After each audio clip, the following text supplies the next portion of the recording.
So আমরা এখন একটা লোকালি একটা প্যাকেজ ইনস্টল করব, যেটা লোকালি বলতে আমার এই প্রজেক্টের এগেইনস্টেই হবে। সো আমি ওটার জন্য চুজ করেছি লোড্যাশ এই প্যাকেজটা। অ্যান্ড লোড্যাশ কি কাজ করে বেসিক্যালি, লোড্যাশ যেই প্যাকেজটা সেটা আমাদের কিছু ফাংশন দিয়ে দেয়, অ্যারে বা অবজেক্ট অর জাভাস্ক্রিপ্টের বিভিন্ন জিনিসকে ম্যানিপুলেট করার জন্য।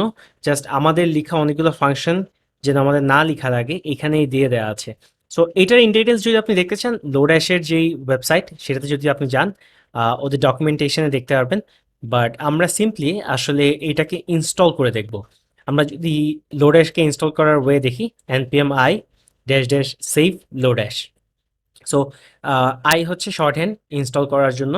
অ্যান্ড আমরা যদি আমাদের টার্মিনালে যে সেইটা দেই, অ্যান্ড লোড্যাশ ইনস্টল হয়েছে, আমরা দেখতে পারবো এখানে একটা নতুন ফোল্ডার এসেছে, নোড মডিউলস। সেটা যদি ওপেন করি, সেটার ভেতরে লোড্যাশ, অ্যান্ড লোড্যাশের ভেতরে প্রচুর ফাইল, অনেক ফাইল। ওকে, সো এটা আপাতত অফ করি। অ্যান্ড এখন যদি আমি প্যাকেজ জেসনে যদি যাই, প্যাকেজ জেসনে নতুন একটা জিনিস আসছে, সেটা হচ্ছে ডিপেন্ডেন্সিস। ডিপেন্ডেন্সিসের ভিতরে দেওয়া আছে লোড্যাশ, অ্যান্ড লোড্যাশের একটা ভার্সন নাম্বার দেয়া। আমি যদি এই ভার্সন নাম্বারটাকে একটু ভেঙে বোঝাই আপনাদের, এখানে যে 4.17.21 আছে, প্রথম যেটা যেটা ডান পাশ থেকে ফার্স্ট 21, এই নাম্বারটা যখনই কখনো দেখবেন যে আপডেট হচ্ছে, তার মানে হচ্ছে ছোটোখাটো কোনো ফিক্সেস আছে এই প্যাকেজটাতে। ফর এক্সাম্পল কোনো একটা বাগ থাকলে সেই বাগ ফিক্সেস। সো যখনই 21 থেকে 22 হোক আর বা যেই নাম্বারটাই হোক, দ্যাট ইজ ডটের পরে সবচেয়ে ডান পাশের যে নাম্বারটা, সেই নাম্বারটা যখনই আপডেট হবে, সো ওই সময় আপনি খুব সেফলি লোড্যাশের ওই নতুন ভার্সনটা নিয়ে নিতে পারেন, কোনো প্রবলেম নাই। সো কারণ সেটাতে শুধু সিম্পলি বাগ ফিক্সেস আছে। আর যখন মাঝখানের নাম্বারটা, যেটা 17, এইটা অন্যান্য প্যাকেজের জন্য যে কোনো নাম্বার হতে পারে, বাট যখন ফিউচার আপডেট হবে তখন আপনি আপডেটটা নেবেন কি না সেটার উপর সেটা ডিপেন্ড করবে। এই মাঝখানের নাম্বারটা হচ্ছে মাইনর রিলিজ। মাইনর রিলিজগুলো কি, নতুন ফিচার অ্যাড হয়েছে বাট এক্সিস্টিং ফিচারগুলো ভাঙেনি বা এক্সিস্টিং ফিচারে কোনো চেঞ্জেস আসেনি। সো এটাও সেফ নেওয়ার জন্য, কারণ হচ্ছে আপনার এক্সিস্টিং ফিচার ভাঙবে না, দ্যাট ইজ আপনার প্রজেক্টে কোনো সমস্যা হবে না যেহেতু আপনি এই প্যাকেজটা ইউজ করেছেন। আর প্রথম যে নাম্বারটা, সেটা হচ্ছে major release. So major release মানে কি, আপনার এক্সিস্টিং ফিচারও ভাঙতে পারে, নতুন ফিচার আসতে পারে। সো যখনই কোনো মেজর রিলিজ হবে, সেই আপডেটটা নেওয়ার সময় আমরা একটু চিন্তা ভাবনা করে নিব, আমরা চেক করে নিব আমাদের কোনো কিছু এক্সিস্টিং কোনো ফিচার ভেঙে গেছে কিনা। সো এটা তো বুঝালাম যে এই ভার্সন নাম্বারটার মিনিং, এটাকে বলা হয় semantic versioning or সেমভার, SEMVER। R semantic versioning হচ্ছে SEMENTIC, semantic and then versioning. So semantic versioning তো আমরা দেখলাম কোনো একটা প্রজেক্টের বা কোনো একটা প্যাকেজের সেমেন্টিক ভার্সনিং। আর নোড মডিউলসটাতে যদি আমি আসি, এইখানে এই যে যারা লোড্যাশ বানিয়েছে তাদের লেখা অনেকগুলো জেএস ফাইল। অ্যান্ড আমরা যদি এইখান থেকে কোনো একটা ফাংশন, অনেকগুলো ইউটিলিটি ফাংশন আছে, এইখান থেকে কোনো একটা ফাংশন ইউজ করতে চাই আমাদের স্ক্রিপ্ট ফাইলে, আমি এইখান থেকে, আমি যদি দেখাই আপনাদের, প্রথমটা ইউজ করেছি, আমরা রিকোয়ার্ড দিয়ে করতে পারবো। যদি আমাদের ES6 হতো, তাহলে আমরা ইম্পোর্ট ইউজ করে করতে পারতাম। ফর এক্সাম্পল এমন যদি আমরা করি, ইম্পোর্ট উইদাউট একটা ফাংশন যেটা লোড্যাশ দিয়ে দেয়, অ্যান্ড উইদাউট ফ্রম, আমি বলে দিতে পারতাম লোড্যাশ, অ্যান্ড এইভাবে বলে দিতে পারতাম। বাট যেহেতু আমাদের ব্রাউজার এই ইম্পোর্ট কিওয়ার্ডটা সাপোর্ট করে না, এই জন্য আমাদের এইভাবে যেতে হচ্ছে।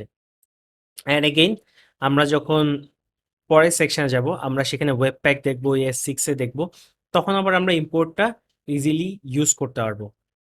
সো এইখানে ফর নাও আমরা var দিয়ে, এই যে আন্ডারস্কোর, এটাই অ্যাকচুয়ালি ভ্যারিয়েবল নেম, সেটা দিয়ে রিকোয়ার লোড্যাশ, এইটা ইউজ করে আমি লোড্যাশটাকে পুরোটাকে ইম্পোর্ট করলাম। অ্যান্ড আমি যদি সিম্পলি এটাকে কনসোল করে দেখি কি আসে, আমি যদি ওপেন করি,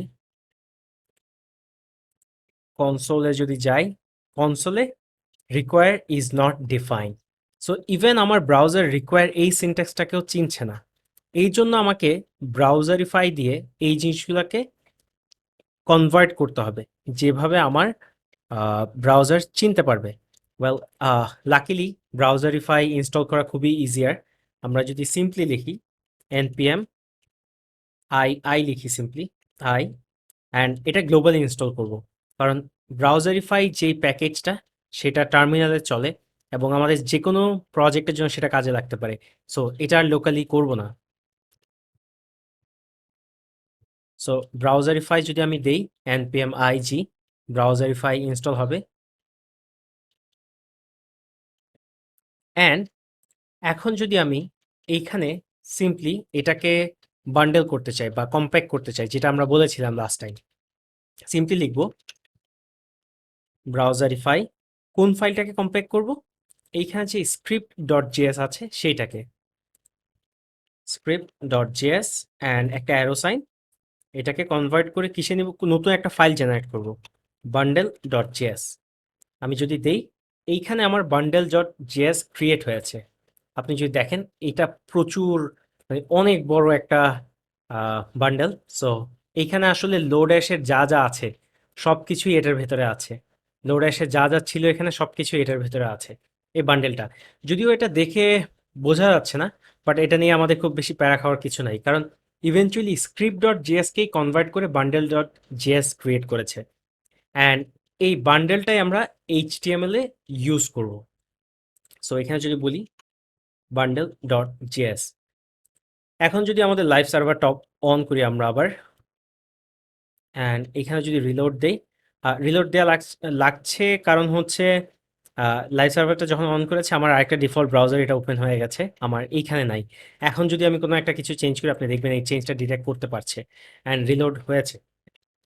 সো ইয়েস, এখন কনসোলে আপনারা দেখতে পারবেন এফ একটা প্রিন্ট হয়েছে, দ্যাট ইজ এটা একটা ফাংশন।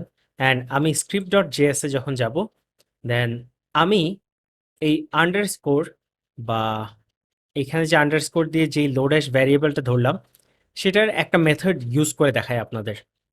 সো ফর এক্সাম্পল আমি একটা অ্যারে যদি নেই, and var array equals to 1 2 3 4 5 6 7 8 and 9।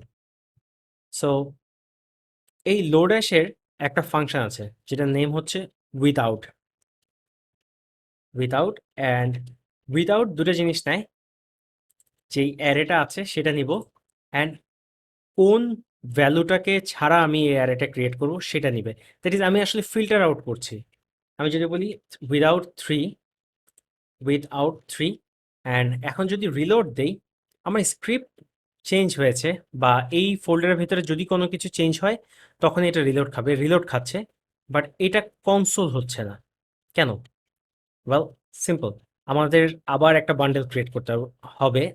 So আমরা যদি আবার ক্রিয়েট করি অ্যান্ড ব্রাউজারিফাই দিয়ে নতুন বান্ডেল ক্রিয়েট করলাম, এখন যদি আবার লাইভ সার্ভারটা অন করি, যেহেতু আমার এটা অন্য ব্রাউজারে অটোমেটিক ওপেন হয়ে গেছে, এই কারণে এখানে রিলোড দিতে হচ্ছে। সো আমরা যদি এখন দেখি 1 2 3 নাই, 4 5 6 7 8 9। সো লোড আসে জাস্ট একটা মেথড একটা ফাংশন ইউজ করা আপনাদের দেখালাম, বাট এখানে মেইন যেটা কনসার্ন ছিল যে আমরা কিভাবে কোনো একটা প্যাকেজ এনপিএম থেকে ইনস্টল করে সেটা ইউজ করতে পারি, অ্যান্ড ব্রাউজারিফাই দিয়ে আমরা একটা বান্ডেল ক্রিয়েট করে সেটা ইউজ করতে পেরেছি। সো এই ভিডিওটা এই পর্যন্তই, সবাইকে ধন্যবাদ।